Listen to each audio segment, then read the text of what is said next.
So a bit about me. I am Vineet Tiruvatty, and the biggest thing that's probably important about me professionally is that I did an MD PhD down at Emory and Georgia Tech in Atlanta.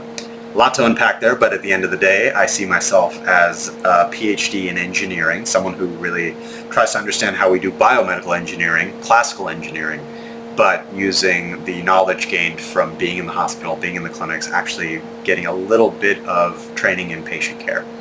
So I make a lot more sense if you see me as a biomedical engineer who got to do some medical training, quite a bit of medical training. I'll tell you why that is the case.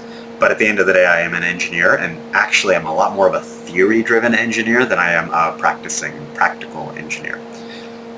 A lot to talk through there, and actually I'm going to have some really cool videos that I think try to rebuild medicine as an engineering discipline and why I think that's important, how we can do it, why it'll actually be perfect for the AI era. That all comes down the road, but at the end of the day, I really do see myself in this classical engineer who has some medical experience vein. Not a common thing. Most people who do this path go and do medical residency, go and practice medicine. They choose to do the patient care side a little bit more dedicated than they have for research. I care a lot more about research, care about people as well, but it's kind of a different topic that we'll get to. So the other piece that's important is I've taken a bit of an unorthodox path through the whole thing. I did third year of medicine, which is a lot of time in the hospitals on a bunch of different services, things like neurology, internal medicine, surgery, OB-GYN, endocrinology. You spend a lot of time in a lot of different domains. That was amazing, but that was also in 2019 to 2020. So I was in the last 2-3 weeks of my third year when COVID hit and changed the entire trajectory of my medical training. My fourth year, I got to see hands-on what COVID did to people, what it did to the health system, and at the end of the day, I just realized I always cared a lot more about the engineering side of things, the research side of things, and how we can do systems level changes, more so than things on the ground, and I decided, you know what, I'm going to focus on research. That was always my passion. Really good decision. I'm a lot more of a theory-driven researcher than I am anything else, but I did have a big gap. I didn't really understand industry or industry research. So I've actually spent the last about 3 years in industry, mostly in the neurotech and a little bit of the AI space. It's been amazing with its own set of issues. Happy to chat about that down the road, but I'm coming back to academia now with a little bit more of an industry background and experience. In industry, I was a data scientist, product manager, and head of applied science. Each of those informs, I think, how I imagine AI should make its way into medical care, healthcare, anything that really is meant to make us feel better.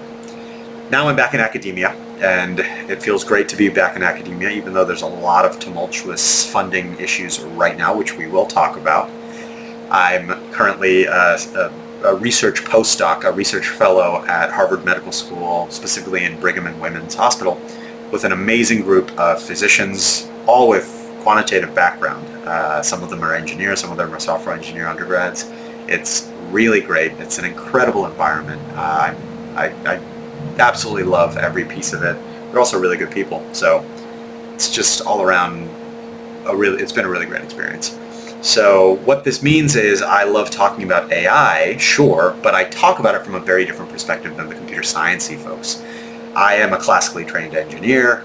Biomedical engineering is a little bit of a survey of a variety of other engineering, but it does anchor itself in what are the laws of physics, what does my client want, and how can I help them achieve their goals, whether I agree with them or not. Quite a bit of difference from software engineering, especially modern software engineering, where the goal is to build interventions that sort of impose on people.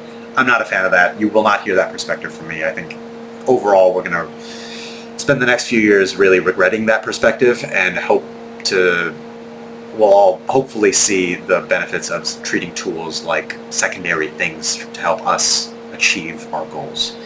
Much more to talk about that down the road, but hopefully that gives a broad strokes understanding of me, my perspective, my background.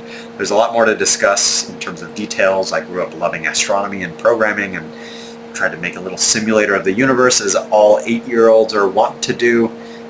Maybe I was 10 or 11. Forget exactly what it was, but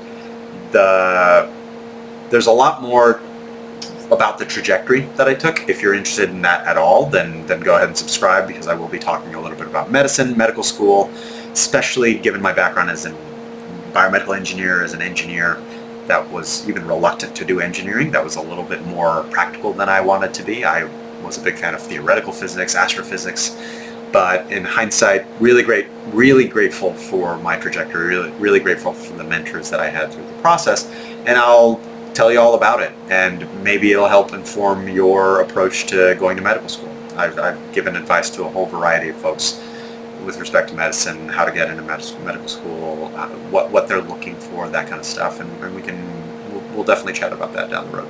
So that's a smorgasbord of me, and we'll dive into each one of those things in a lot more detail. I'm also checking my lighting, and I think the lighting's pretty good, so this is the first time this has actually been decent. And we will, yeah. So hi, nice to meet you. Stay tuned.